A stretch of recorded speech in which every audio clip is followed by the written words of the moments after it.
Many games in the past have been cancelled during their development. Silent Hill's Rainbow Six Patriots, Black Isle's version of Fallout 3, Aliens Crucible, and lots of other titles have been canned during development, and it always leaves fans thinking, what if? What if the game could have been special? Well, this video isn't about those games. This video is about games that were completed but never released. Thrill Kill was a game that tried to compete with Mortal Kombat during the late 90s. It was a multiplayer fighting game and had all of the typical over-the-top violence and pulverization that you'd expect from the genre. There were a lot of people excited about the title, so it received a lot of press coverage. Unfortunately for Paradox development, a large portion of that coverage was negative because of the sexuality and violence that the game seemed to pride itself on. It was a controversial title from its inception, but development continued with publisher Virgin Interactive fully backing the project. Things went downhill very fast after Virgin was bought out by EA though. In the summer of '98, Electronic Arts bought Virgin Interactive and the rights to all of their games. EA's first order of business was to work through all of the titles that they newly owned to make sure they were suitable for their own moral standards. They quickly canned Thrill Kill after they saw it because it was senselessly violent, and they thought it would be damaging to public perception of their brand. Looking back at the game, it doesn't actually seem that bad, at least in comparison to games that have come out in the last decade. But EA was quickly expanding, and a game like Thrill Kill was never going to make the cut. Wrong place at the wrong time. Propeller Arena Aviation Battleship isn't one of the more famous games to make its way into this video, but it does have an interesting story. It was a multiplayer dogfighting game that took place in, as the title suggests, arenas. The game was developed by Sega and was slated for a 2001 release on the Dreamcast. Unfortunately, one of the worst terrorist attacks in world history happened on September 11, 2001, and almost anything that involved airplanes and fighting evoked strong emotions from people affected by the attacks on the World Trade Center that year. Sega, like many other companies at the time, refused to release anything that might even possibly become associated or attached to 9/11. Combine this with the fact that the Dreamcast was already old and on its way out of the door, and it meant that Propeller Arena never saw shelves. Unfortunate. Star Fox 2 is probably the most famous game to be completed but never released. The original Star Fox, released in 1993, became incredibly popular and was one of the most recognizable Nintendo games around. It took home awards and was positively received by fans and professional reviewers alike. Naturally, Nintendo decided to continue the game's success and quickly began work on Star Fox 2, alongside Argonaut Software. Excitement grew around the game, and playable teasers were shared around gaming expos. Everything seemed to be going according to plan, until the title was cancelled in 1995. According to the lead designer of the project, Star Fox 2 was cancelled after it was completed because the Nintendo 64 was ready for launch the very next year, and Shigeru Miyamoto thought the revolutionary 3D graphics of Star Fox 2 would take away attention from the N64's release. In reality, there was enough time between Star Fox 2 and the 64 for it to work fine, but at the time, Nintendo thought they were going to release the Nintendo 64 in '95. They cancelled Star Fox 2, then delayed the 64 until '96, meaning that a game was basically canned for no reason. Thankfully, the game was actually released on the SNES Mini back in 2017, so players finally got to experience it, although it was 22 years too late.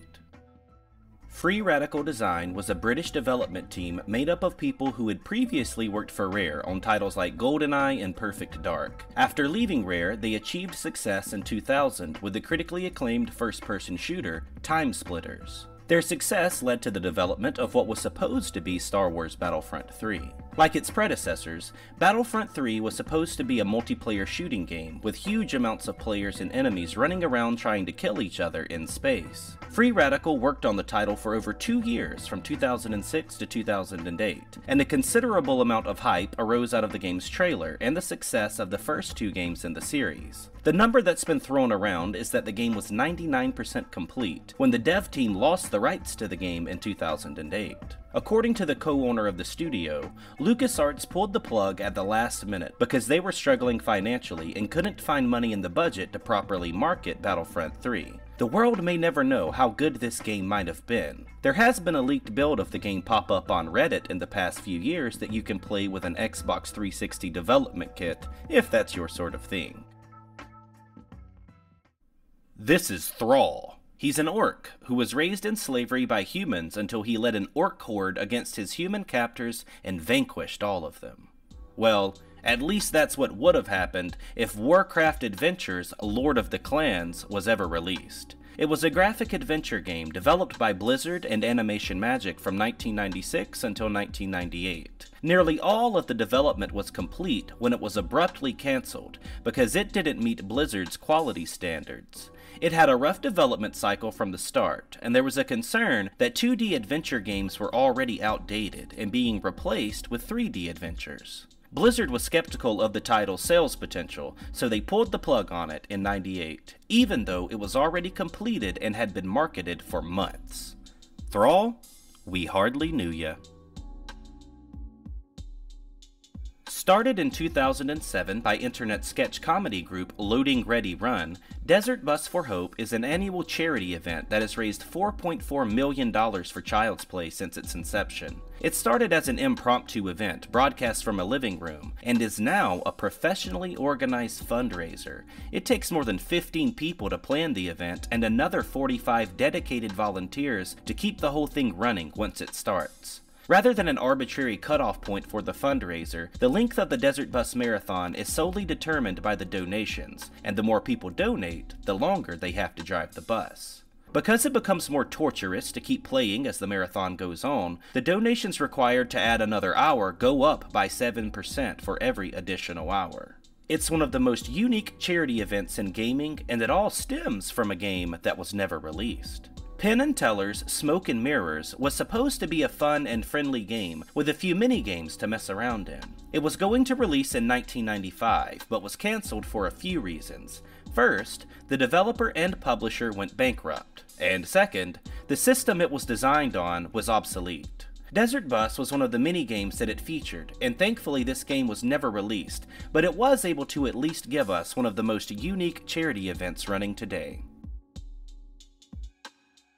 True Fantasy Live Online was a revolutionary multiplayer experience with a world to live and play in like no other. It was an Xbox exclusive, developed by Level 5 and one of the most exciting titles made during the early 2000s. The game was finished in 2004 and a beta was ready for release. Then, it was cancelled. Microsoft and Level 5 didn't see eye to eye on quite a few things during development. Xbox was insistent that the game have in-game voice chat, which makes sense considering the time period and the big push that Xbox Live was receiving at the time. Level 5 was unable to make it happen, and the relationship between the two was destroyed because of it. A sad end to a game that could have made a lasting impact on the industry. 6 Days in Fallujah is the game on this list that excites and disappoints me the most. It was a tactical third-person shooter and was marketed as being a true-to-history experience during the Iraq War that would take players into the Second Battle of Fallujah. The inspiration for the game came from a US Marine who participated in the battle and asked to have a game made of it. When they came back from Fallujah, they asked us to create a video game about their experiences there, and it seemed like the right thing to do. Ultimately, all of us are curious about what it would really be like to be in a war. I've been playing military shooters for ages, and at a certain point when I'm playing the game, I know it's fake. You can tell a bunch of guys sat in a room and designed it. That's always bothered me. 6 Days in Fallujah was supposed to change that and make players feel what it's like to be in a real battle. The game went through development and received plenty of marketing, but was shelved at the last minute. Similar to Propeller Arena, it was surrounded by controversy because of its subject matter during a very fragile time. Troops were still in Iraq when the game was made, and would be when it was released, and many people thought it was unacceptable to have a game focused on realism come out when a real war was actually happening at the same time. The game's publisher, Konami, quickly backed out of the project when they realized how controversial it was going to be, and it left Atomic Games in a tight spot. They were unable to find another publisher for the game and ran into financial difficulties soon after. Of all the games in this video, 6 Days in Fallujah is the one that I most want to see released one day, and I still wonder about what it could have been. Whether because of controversy, developer-publisher relations, or a lack of marketability, it's a shame that so much work went into all of these games without the developers experiencing any feeling of gratification or closure. A couple of these titles have been released years later, but none of them have made any money, and the teams that worked on them normally had to close up shop after their failure. At least they live on through the stories of what could have been. They might not have been released, but they won't be forgotten. I hope you enjoyed this video on games that were completed but never released. If you did, be sure to share it with everyone you know, and watch another video in the corner. Thanks for watching, and as always, I'll see you guys on the next one.